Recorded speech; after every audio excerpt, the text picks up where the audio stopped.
If we think back to monarchs of the past, you know, war is absolutely central to their identity.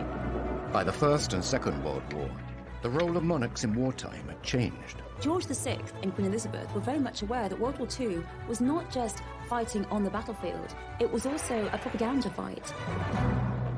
Tonight, how the Second World War redefined our royal family. We hear how the King and Queen Mother barely escaped with their lives during the Blitz. At 11 o'clock in the morning, a German bomber appeared from nowhere, flew over Admiralty Arch and down the Mall, straight into the palace, and dropped a series of bombs on the palace, one of which very nearly killed the King. How the royal family were just like the rest of us during the Second World War and got stuck into the war effort. This is the Queen with grease on her. I mean, this isn't just her with white gloves on, opening, you know, hospitals. The Queen Mother famously said, you know, we have sparking plugs for breakfast.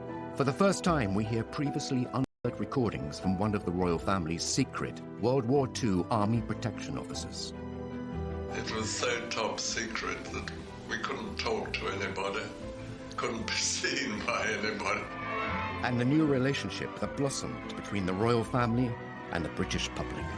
From the low point of the abdication, when they'd been called for a republic, here we are just 4 years later, and the King has somehow come to represent the whole spirit of the country, that resilience, that fighting spirit, that we can do it.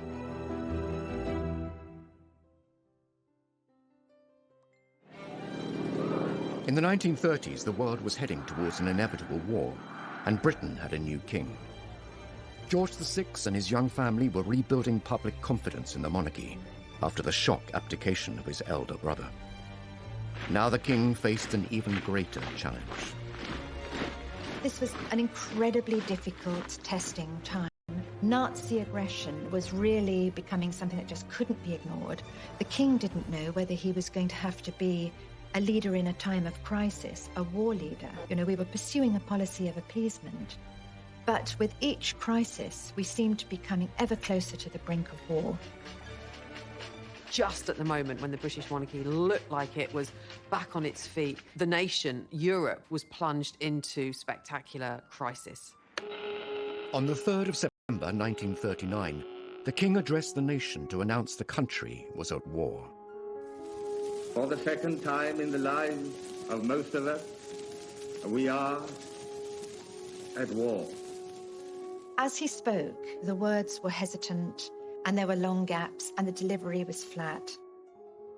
Goebbels, Hitler's propaganda minister, wrote in his diary, another speech, it looks as though it's symbolic of the whole country, a sign of weakness. This would prove to be a miscalculation by Germany. King George VI was far from weak. As a young prince, he had fought for king and country. He was no stranger to the theatre of war. The King, of course, himself was a military man. He'd served in the First World War. He was a 20-year-old on HMS Collingwood during the Battle of Jutland in 1916. So he actually had wartime experience. In fact, he's the only 20th century monarch to have fought in a conflict zone.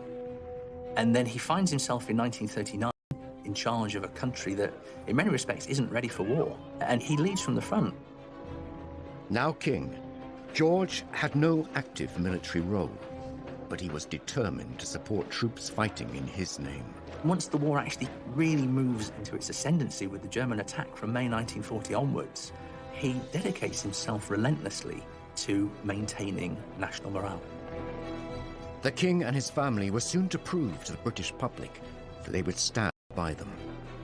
They would face the hardships of war together. Suddenly Britain was galvanized to be on a war footing. And what was very, very impressive at the time is that the King and the Queen stayed. Many aristocrats in Britain fled when they heard that war was imminent, and they said to the King and Queen, you should go to Canada, where you'll be completely safe. And they said no. The Queen made an announcement that children won't go without me. I won't leave the King, and the King would never leave under any circumstances. The royal family embarked upon their own mission to raise the morale of the troops and of the public. They visited factories, they visited munitions, they visited troops all over the country. By all reports, the days that followed, productivity rates went up. There was a real sense that they galvanised people and given them a sort of new sense of vigour. Sequel to the Big Blitz, the visit of Their Majesties the King and Queen to districts in East London which suffered very severely. George VI and Queen Elizabeth were very much aware that World War II was not just fighting on the battlefield, it was also a propaganda fight. When they went around these bomb sites, people were just amazed. There was the Queen in all her jewellery and her furs, and on one occasion, there was a little dog who was half buried under rubble, and the dog was absolutely terrified, and no one could get it out. And the Queen knelt down, and she coaxed that little dog out of the hole. I mean, then there was cheers from all the crowd, and it's just little things like... Was not the only focus for the Luftwaffe. Coventry in the West Midlands had suffered a number of small attacks. On the evening of the 14th of November 1940, 500 German bombers flew over the city, dropping their bombs. The city, having been mercilessly bombed throughout a whole night without regard to military targets, now presents a grim appearance of devastation. Hundreds of civilians lost their lives. I mean, it was more intense bombing than anyone had yet experienced. In fact, Goebbels introduced a new word in the lexicon of horror to Coventrate, because 500 tons of high explosive bombs were dropped in one night. The city was just ablaze. It was a torch. You could see it 100 miles away. Nearly 600 people killed, and he was there immediately after to visit what was left. And apparently there's a story that these dazed, blitzed people who sort of had been bombed only a short time before all broke out into singing the national anthem. And remarkable man. The royal family's decision to remain in Britain meant that they were a direct target for the Third Reich. Though they were heavily guarded, George VI was keen to make sure that they could protect themselves, if need be. The king insisted that everybody be trained in how to fire pistols and rifles. Both he and Queen Elizabeth trained every day by all accounts. The Queen Mother, Queen Elizabeth, she used to practice by shooting rats and was very proficient at targeting rats. She was not just this kind of like passive, wife of the monarch. She was there going, I might not be on the front line, but if you guys come into my back garden, I'm going to be ready for you. So there was a real sense of her being this kind of domestic warrior, and no one wanted to mess with her. Not for nothing did Hitler describe her as the most dangerous woman in Europe.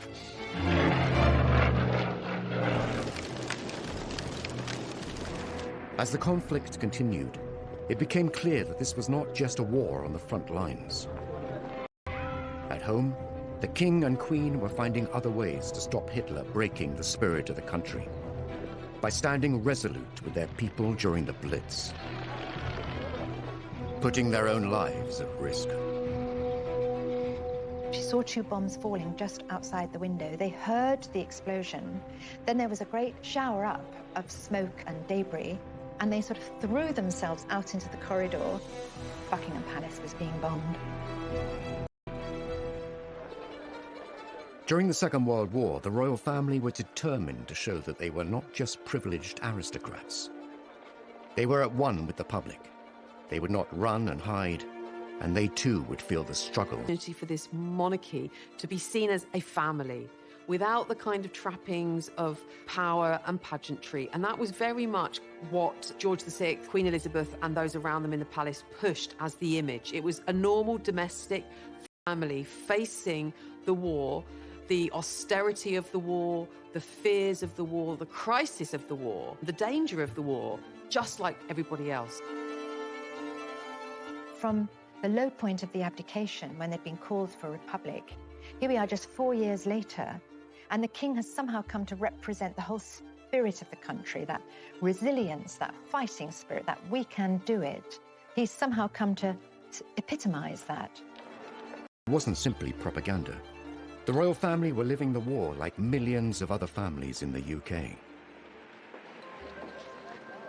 But unlike everyone else, they were individual targets for the Nazis. Decisions and plans had to be made. Losing the British royal family was unthinkable. In May of 1940, there's a sudden realization that Britain's security is actually now under threat. And this is when, for the first time, you have this idea of evacuating the monarchy away from London to the area which potentially would be the safest if there was a German attack. It's actually Worcestershire. It's about the furthest away from the coast. And also it was deemed to be the best in terms of communication.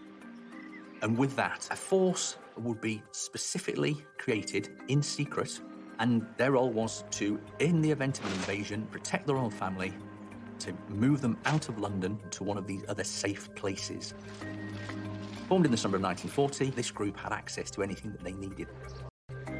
The King and Queen were supposed to have a little suitcase packed and ready at all times to go. And if they were in Buckingham Palace and the worst happened and the invasion began, they would be bundled into the first ever bulletproof car in the UK, along with a number of armoured cars. As one of the men involved said, they were hugely honoured to have been given this mission, but they knew that their role in the event of the worst-case scenario was to fight to the last man. Professor Andrew Stewart spoke with one of those men charged with protecting the royals, Sir Geoffrey Darrell, before his death in 2013. He gave an incredible insight into how they prepared to keep the family safe in recordings never previously heard. On the code word Cromwell, we packed up and went straight in our buses. It was so top secret that we couldn't talk to anybody, couldn't be seen by anybody. Mike Tomping saw them when they were at Windsor. He took the princesses for a ride in the armoured cars that they were going to be in if they had to go to one of the houses. As the Nazi forces increased, the royal family too moved the young princesses to a safer location, Windsor Castle. The future monarch and her sister were repeatedly drilled in what to do if the castle came under attack. For the initial period, they sheltered in the dungeons because they were the most secure part of the castle. The Queen's protection officer during the war, Sir Geoffrey Darrell, highlights the real danger the young women were facing. If we'd been invaded, the only thing that could have happened, I think, would have been an airborne landing. The Germans would have had to have done it in the dark, grabbed them and taken them away before daylight, and I don't think they could have done it. Princess might have been sent to Canada, I think. It's known the drill of getting them from their bedrooms down to the air raid shelters was practiced. They were given a special bag into which their favourite toys were put. They practiced the idea of how to get ready quickly, so much so that they were able to do it in no time at all. Windsor Castle was a fortress. It was cold and dark. But the Queen and her younger sister still had a bit of fun. The king actually had a very good idea. He was going around Windsor Castle with his eldest daughter, Princess Elizabeth, and there was lots and lots of clothes and costumes, and he said, why don't we put on a pantomime? And it gave them something to focus on together. Actually, during the 5 years of the war, I think they put on 4 pantomimes, and they were fee-paying, so all the local people used to come as well. And Princess Elizabeth said, oh, we can't charge 7 shillings and 6pence for people to come and see us in a pantomime. And Margaret said, they'd pay anything to see us. As the war raged on, German forces disrupted the food supply chain into Britain. The whole country was put on rations in 1940. The royal family were no exception. They did make sure that they had rations. They did have a line around the bath so that above which you should not go, because heating water was obviously a very, very expensive business. The Minister of Supply wants more scrap iron to turn into guns and tanks. Mr. Hicks of the Ministry of Works himself took a hand on some of the Buckingham Palace railings, the removal of which had been ordered by the King. That was part of the whole royal principle throughout World War II, that they should behave in the same way as everyone else. The girls should be evacuated, and that the royals should have rations just like everyone else. They should be subject to ration foods exactly the same way as everyone else. The British royal family remained in their own country, but the war had displaced other European monarchs. The King and Queen Mother hosted the royal refugees. And the king used to say, don't worry, I've got lots of socks, I've got lots of clothes, I'll kit you out. Actually, a lot of them just sort of looked like ordinary people, and, you know, a cleaning lady, they weren't in their robes or pearls or jewels because they didn't have them. And the Queen of Sweden was here. Wearing such humble attire, the Swedish Queen realized that if anything happened to her, no one would know who she really was. She had a bit of card made, and she put it in her purse whenever she was on public transport, and it said, "I am the Queen of Sweden."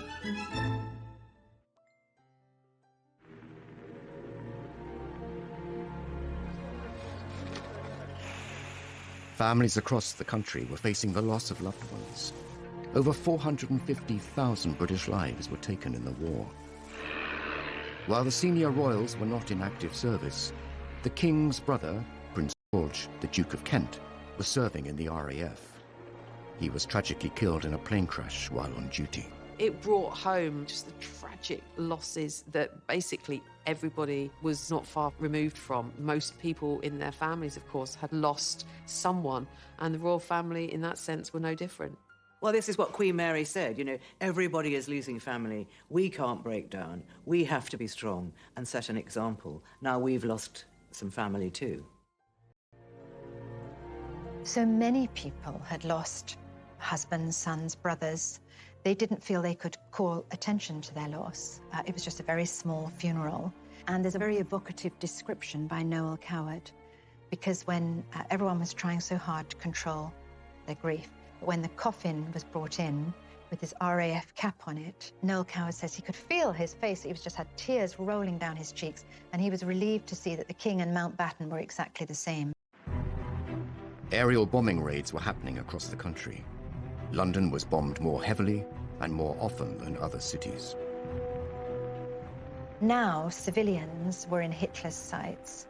They thought if there was continuous bombing of London, they would drive the civilian population mad and Britain would surrender.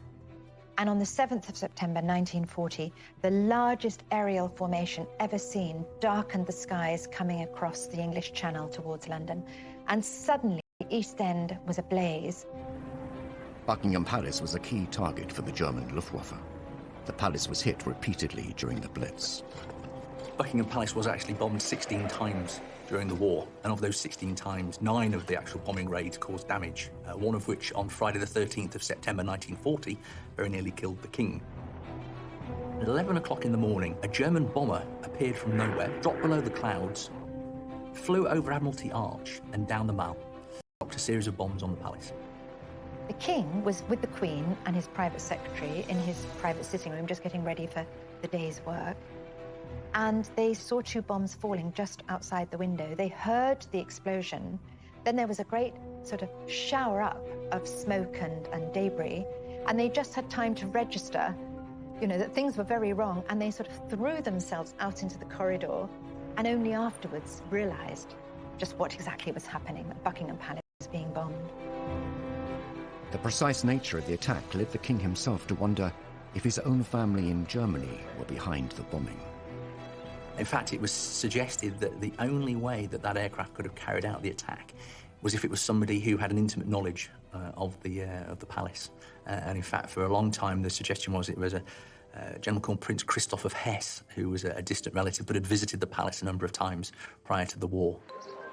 This was a turning point for the royal family and his relationship with the British public. They did something unprecedented. The media were actually invited into Buckingham Palace and were shown around the damage and were told the story of what had happened. This was revelatory. This had not happened before. Latest outrage of the Nazis' indiscriminate fury is the bombing of Buckingham Palace. Remember, most people hadn't seen the inside of Buckingham Palace. They showed the brickwork that's fallen apart, all the masonry that had been left, and the danger there was to the King and Queen. So I think people felt, OK, they're going through a slightly better version of the war than we are. They weren't going to the tube every night to hide, but they were suffering from the same problems. They stood for something. It meant something to people that they were still there in the midst of all this. The King and Queen had changed the way the royal family interacted with the public. No longer were they closed off. Now they were out and about, being seen, commiserating, consoling, and encouraging the war effort. Buckingham Palace did take 9 direct hits, a policeman was killed, and the Queen, she said, "Now I can look the East End in the face." And she felt very strongly that because her home had been bombed, it put her on the same level as all these people who'd suffered so much. And we do see a change and a lot more support for the royals after this moment. The Queen was also keen to let the rest of the world see what was happening in Britain.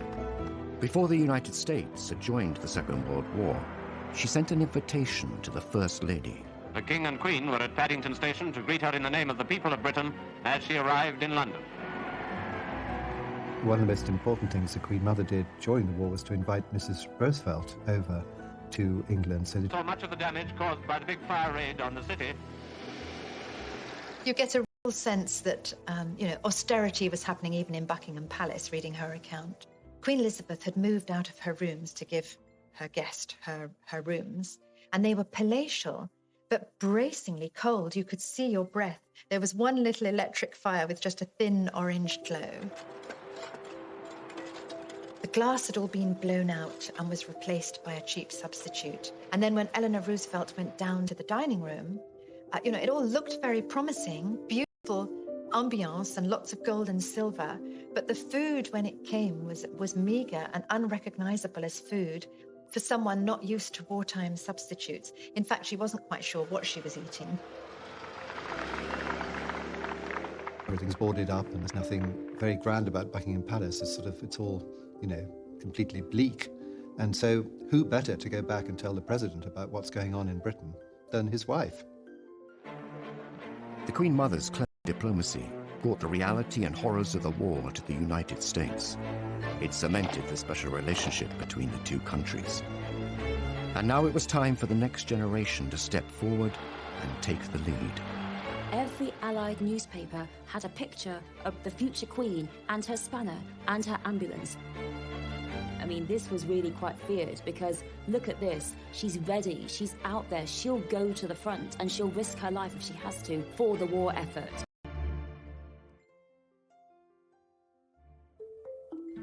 Historically, kings and queens were conquerors, bringing back the spoils of war. Monarchs like Henry IV and George II were seen on the front line. The monarchy really had always in history been about military pursuits. I mean, that was really, you became monarch through military might, and one of the kind of key aspects of being monarch was defense and being seen to lead an army into war. I mean, if we think back to monarchs of the past, war is absolutely central to their identity. By the Second World War, things had changed, and it was the battle on the home front that would win public support. With George VI, it wasn't that he was going to be on the front line with the troops, leading troops into battle, but he was seen to kind of shore up the home front. And in that sense, he had a very active role in the war. He was part of the forces, even though he wasn't actually fighting. War was raging across Europe, and the King and Queen Mother remained in London with their daughters safe in Windsor. The Queen and her younger sister Margaret were growing up and wanted to be more involved in the war effort. At just 14 years old, the Queen reached out to other children across the empire. She did away from their parents, again, just like her mother, really saying, come on, guys, we've got to step up, we've got to steel ourselves, we've got to do the right thing for the right cause here, be brave, be brave. My sister and I, all of us children who are still at home, think continually of our friends and relations who have gone overseas, who have travelled thousands of miles to find a wartime home and a kindly welcome in Canada, Australia, New Zealand, South Africa, and the United States of America. We know, every one of us, that in the end all will be well, for God will care for us and give us victory and peace. And when peace comes, remember, it will be for us, the children of today, to make the world of tomorrow a better and happier place. It's one of the first public things that she ever did, and Princess Margaret chirps in at the end to say goodnight to them. Come on, Margaret. Good night, children.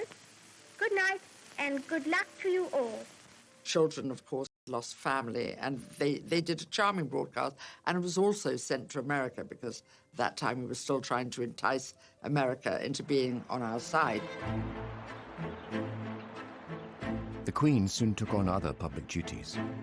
On the 21st of April 1942, she turned 16 and was appointed Colonel-in-Chief of the Grenadier Guards by her father.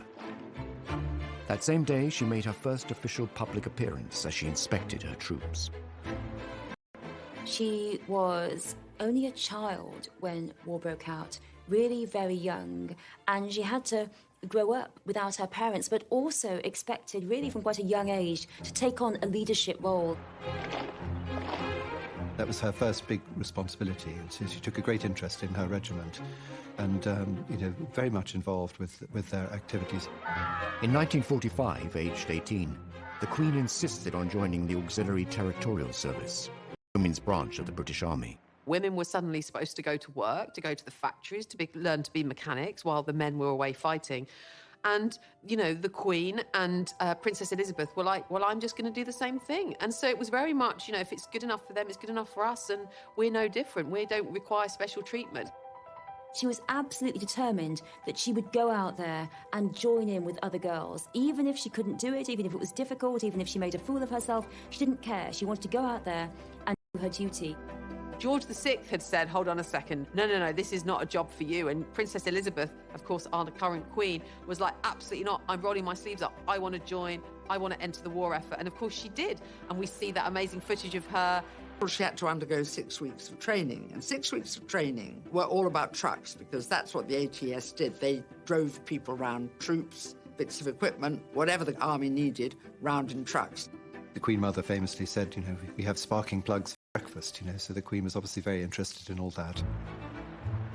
The Queen rose quickly through the ranks. In a matter of months, she was promoted to junior commander, the equivalent of army captain. She just seems to be this sort of ageless icon. But when you look at her role in the war, she was this attractive woman, but a kind of active woman who was dressed in khakis, who was dressed in overalls.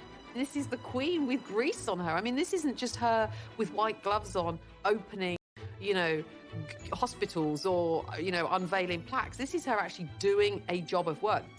She served. She was the first, woman royal to be in the armed forces. So she led from the front. She delivered and she did what she needed to do. And I suppose she's lived that out ever since. And her remarkable longevity and sense of duty. And I think the Queen never took the easy path. And it would have been quite easy for her not to join the ATS, to stay in Windsor Castle with Margaret. Images of the future Queen in overalls driving large vehicles were widely distributed and became a powerful propaganda tool. The picture of the young Queen in her ATS uniform training for this difficult, dangerous work, that really cannot be underestimated, what effect it had on the morale of the people and also on the morale of the enemy. The fact that the future Queen was not protected, not wrapped in cotton wool, that she'd suffered bombings, that she'd been through it all, and now here she was training to go out on the front. Every Allied newspaper had a picture of the future Queen and her spanner and her ambulance. This was really quite feared, because look at this. She's ready. She's out there. She'll go to the front and she'll risk her life if she has to for the war effort. She's always said she had a very happy time meeting other girls who'd volunteered and worked for the ATS. And in a strange way, a lot of people of that age say some of their happiest moments were in the war, when suddenly urgency and being useful were very important, whereas before women, not many had worked, many were just sitting around waiting to do something. But she qualified and drove her lorry into London. She'd learnt to strip down an engine, she'd learnt to change a wheel, she'd learnt to drive a heavy lorry and how to load it. And she proudly drove into London. Apparently she went round Piccadilly Circus twice. Wasn't sure how the roundabout worked. It wasn't all work and duty for the Queen. Romance was blossoming. Her future husband was on the front line serving. Philip of Greece, when she was 13 and he was 18 at Dartmouth Naval College, he was a top cadet, he was going off to war, and he was absolutely charming to her. She records that they went for tea on the Royal Yacht, because of course they're related, and after tea the Royal Yacht sailed away, and all the cadets followed in their boats, but Prince Philip was the last one to turn back, and the king had to actually command him to go. He was a distant relation. He was produced on that occasion to look after the two princesses, and that's always where they say they focused on each other. And of course he had a very, very good war. He described to me once that during the war, he had no family in England. His mother was living in Greece, and of course he was Greek, and there was a certain wish or wonder, would he join the Greek Navy? But he decided that he'd done lots some training in Britain. And of course, he'd lived in Britain because his family had been exiled.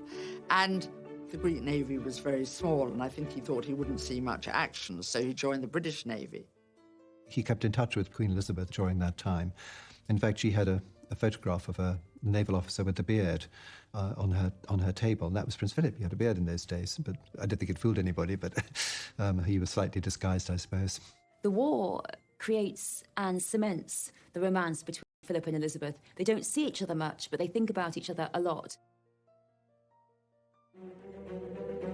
In July 1942, while second in command of HMS Wallace, Philip made history when he devised a plan that would save all on board. He was to become a war hero. Philip played a really immensely important role in the war in various ways, but perhaps no more so than the Allied invasion of Sicily, when there was a real danger that his ship was going to be bombed by the German Air Force. And so he came up with the idea of basically sending or throwing off the ship a raft and sort of lighting the raft and using that as a decoy and drawing the German bombers to that target whilst the warship moved away. And this was by the accounts, relatively recent accounts of those on the ship, said there's no doubt in the minds of many of those who served on that ship and who are alive today that, you know, Prince Philip's quick thinking saved the lives of the men on the ship and saved the warship. So he was, you know, quite the hero. The Second World War created many heroes, and the king would find a way to honor them all. None were more deserving than the people of Malta, where, despite personal risk, the king visited to express a nation's gratitude. Malta, that little island in the middle of the Mediterranean, was very strategically sited for airfields and harbours to support the North African War, and as a result, it had ended up being one of the most bombed places on earth, and its 250,000 people desperately hungry. And the king wanted to acknowledge their bravery and their valour. With the enemy just 60 miles away, the king arrived in Malta on the 20th of June 1943. There is this simply wonderful moment when finally he can get there. And it's a beautiful morning. Even at a distance, he can hear that word has spread that the whole jetty of the Grand Harbour in Valletta is absolutely crammed with people, cheering, shouting and waving. And the king is a solitary figure, slight figure in a white uniform on the bridge of HMS Aurora, giving the salute. And as he approaches, the roar became tumultuous. People were so pleased. Here was their king. The king bestowed the George Cross on the entire island, which had the effect that every fisherman and every man in a boat or every man walking the street felt that he, in a sense, had got the George Cross, you know, as a brave island. He wrote to his mother afterwards, entering that Grand Harbour of Valletta. It was a moment he would never forget. Finally, the tide of war was turning. The door was being opened to the possibility that we could win, and there was a hit song, Coming In on a Wing and a Prayer, which was all about coming in with the engines down and everything's gone wrong, but we're going to get home. And the princesses loved this. There's a gramophone at Balmoral, and they played this song over and over with the Queen and danced in the corridors. There was a real sort of lighter mood at last, some possibility of real hope.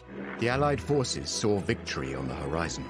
Soon, the future Queen and her younger sister would enjoy a rare moment of anonymity, up close and personal with their subjects. The king, who was such a cautious man, he too was so happy. He said, yes, off you go.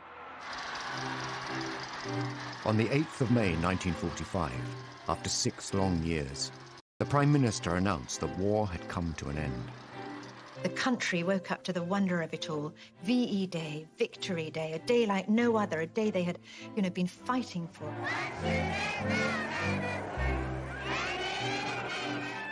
VE Day was the day where another radio broadcast address from the king, and of course this time the king not saying it's going to be a long and difficult time ahead, stay strong, announcing instead, of course, victory, that the war was over. Germany, the enemy who drove all Europe into war, has been finally overcome. This led to huge outpourings of national jubilation and adulation for the royal family. And, in the sense that the royal family had been central during the war to the war effort, they were also central to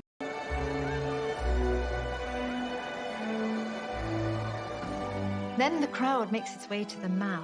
There's 10,000 people milling on the Mall, demanding to see the royal family.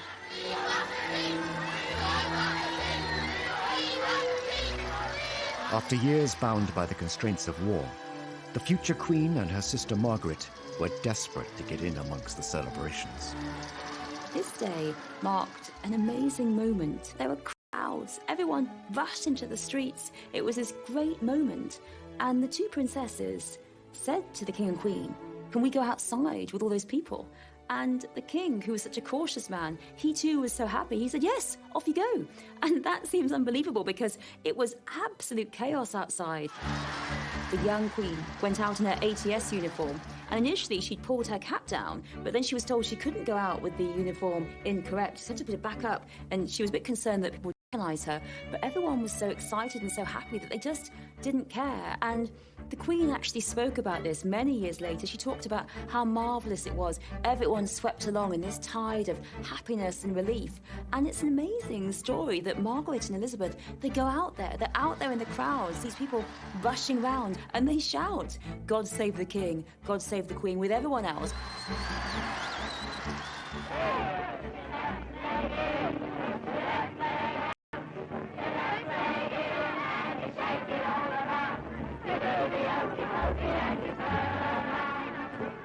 There was this wonderful moment as dusk fell and Buckingham Palace suddenly was floodlit. Lionel Logue, the King's speech therapist, was outside Buckingham Palace and he could see it all. He said the Queen's tiara caught the lights. It just seemed almost magical, like a fairyland. You know, suddenly there was light and cheering. And it went on for so long. They came out onto the balcony 8 times. It just seemed like, in that moment, the quintessential moment of victory. It wasn't just a military victory. It was a personal victory for the king. George VI, for all that he had a stammer, for all that he didn't want the role, for all that he dreaded the role, he had become the war leader, the king the country wanted. So it was an incredible turnaround for the monarchy. The great irony is that George VI was never supposed to be king. And on paper, he did not have the credentials of a king, but he was in fact made for the moment. He was actually exactly what Britain needed at that time. Almost as soon as the war is over, people turn their attention to the princess, to the heir, and her wedding, of course, 2 years after the end of the war, is all about light and rebirth. Elizabeth is crowned queen just 7 years later.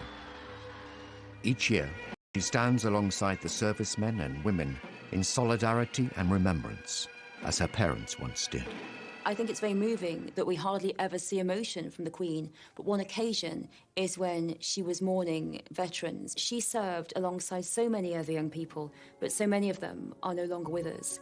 And I think the Queen, throughout her reign, has been particularly concerned with veterans, how they've suffered, with commemorating veterans and commemorating the war, and really that reflects her own experiences of World War II.